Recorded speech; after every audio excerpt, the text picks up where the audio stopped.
ആയുർ പ്രകാശ് വൈദ്യശാലയിലേക്ക് നിങ്ങൾക്ക് ഏവർക്കും സ്വാഗതം. ഞാൻ ഇന്ന് നിങ്ങളെ പരിചയപ്പെടുത്താൻ പോകുന്നത് വളരെ വിരളമായി കിട്ടുന്ന മലങ്കുറത്തി എന്ന് പറയുന്ന പഴയ കാലത്തിലെ ഒരു ചെടിയെക്കുറിച്ചാണ് ഞാൻ നിങ്ങളെ ഇന്ന് പരിചയപ്പെടുത്താൻ പോകുന്നത്.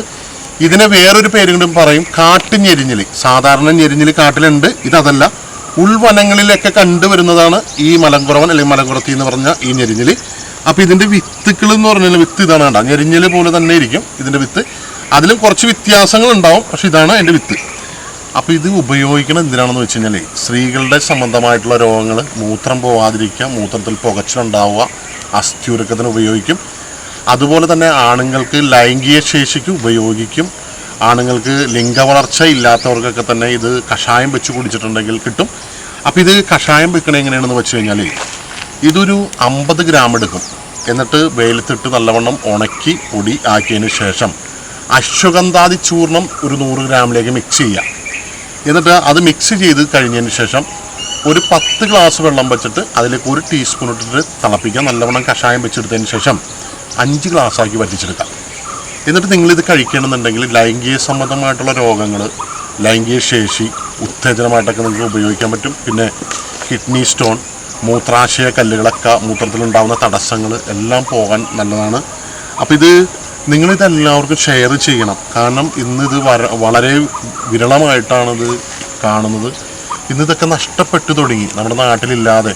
ഉൾവനങ്ങളിൽ പോലും ഇന്ന് കാണാൻ കിട്ടുന്നില്ല. പാറയുള്ള പ്രദേശത്ത്, പാറയുടെ മുകളിലായിരിക്കും ഇത് കൂടുതലായിട്ട് പിടിക്കുക. അതായത് പാറയുള്ള പ്രദേശത്ത്, പാറയുടെ മുകളിലായിട്ടാണ് ഇത്. പ്രത്യേകം ശ്രദ്ധിക്കുക. ഇതിൻ്റെ ഇലക്കൊന്നും ഒരു ഗന്ധം ഉണ്ടാവില്ല, രോമം ഉണ്ടാവും. ഇതിൻ്റെ തണ്ടുകൾക്കൊക്കെ ചെറിയ രോമങ്ങളുള്ള അതായിരിക്കും. അപ്പോൾ നിങ്ങളിത് പ്രത്യേകമായി ശ്രദ്ധിക്കണം. പാറയുള്ള പ്രദേശങ്ങളിലൊക്കെ ഉണ്ടാവുള്ളൂ. ഇന്ന് വളരെ നഷ്ടപ്പെട്ടുകൊണ്ടിരിക്കുന്നതാണ്. അപ്പോൾ ഇത് എല്ലാ അറിവുള്ള ഡോക്ടർമാർക്കും വൈദ്യന്മാർക്കും എല്ലാം തന്നെ ഇതൊരു ഉപയോഗമാകട്ടെ. ഇത് നിങ്ങളെല്ലാവർക്കും ഷെയർ ചെയ്യണം. അതുപോലെ തന്നെ അമിതമാത്രയിൽ ഒരു മരുന്ന് നിങ്ങൾ കഴിക്കാൻ പാടുള്ളതല്ല. ഒരു നല്ലൊരു വൈദ്യൻ്റെ നിർദ്ദേശപ്രകാരമോ ഞാനിതിൽ പറയുന്ന അളവിൽ കൂടുതൽ നിങ്ങൾ ഉപയോഗിക്കരുത്.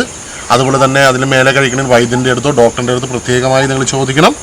അപ്പോൾ ഇതുപോലുള്ള ചെടികളെല്ലാം തന്നെ നട്ട് വളർത്തണം. ഇപ്പോൾ ഇതുപോലെ കാട് പ്രദേശത്ത് പോകുമ്പോൾ മലമുകളിൽ കയറണമെങ്കിൽ ഇതുപോലെ നമുക്ക് വിത്ത് കിട്ടും. ഞെരിഞ്ഞിലിൻ്റെ വിത്ത് പോലെ തന്നെ ഇതുപോലെ വിത്ത് കിട്ടും.